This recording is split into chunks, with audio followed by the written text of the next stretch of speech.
Hello, everyone. My name is Brittany Gunn. Come on in. Come on in. I got some good news to share with you today. I'm going to be talking about the blessing of Abraham. But before we do that, can you go ahead and like this video? Can you subscribe to the channel and or follow the channel depending on what platform you're on?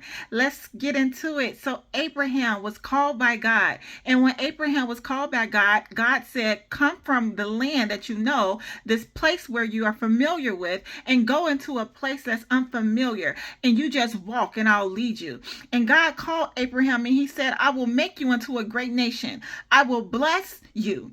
I will make your name great, and you will be a blessing. I will bless those who bless you, and I will curse those who curse you. What an amazing promise.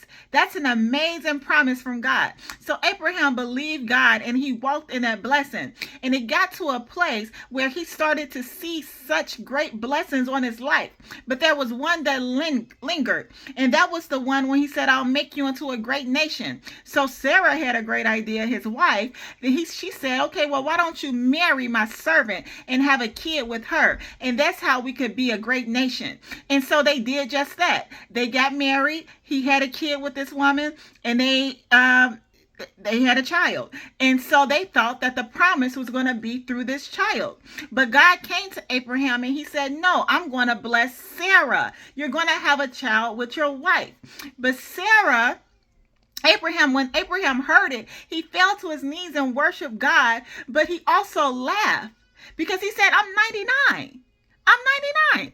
How am I going to have a child at 99? And so, but anyway, when God was giving him this covenant, because he was going to separate him from any other nation, so he needed to circumcise himself.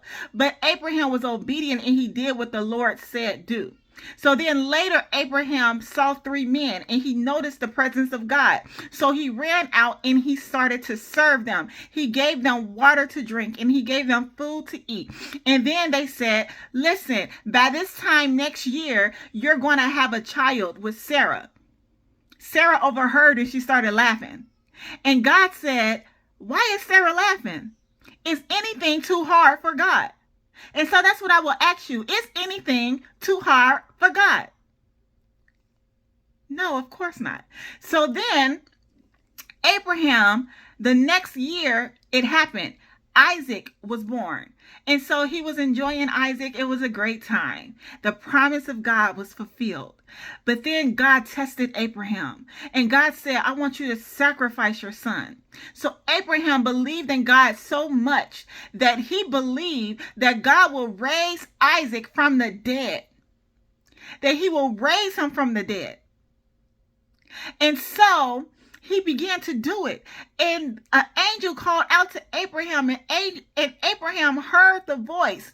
And he said, no, touch not the child. Don't touch the kid. Don't put your hands on him.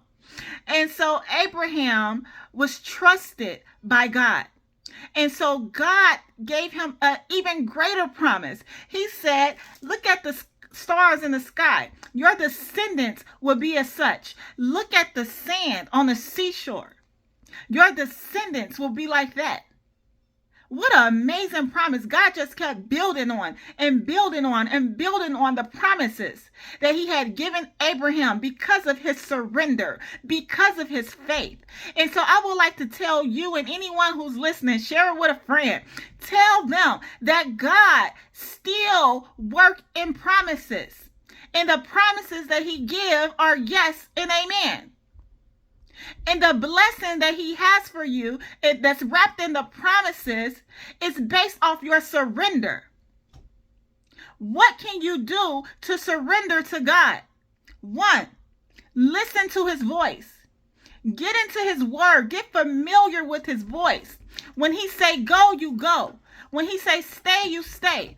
Be obedient to his word. Another thing, you wait for God and you serve him. Serve him. Do what you need to be doing. Like take your eyes off of the manifestation of the promise and just believe in God and believe in his word.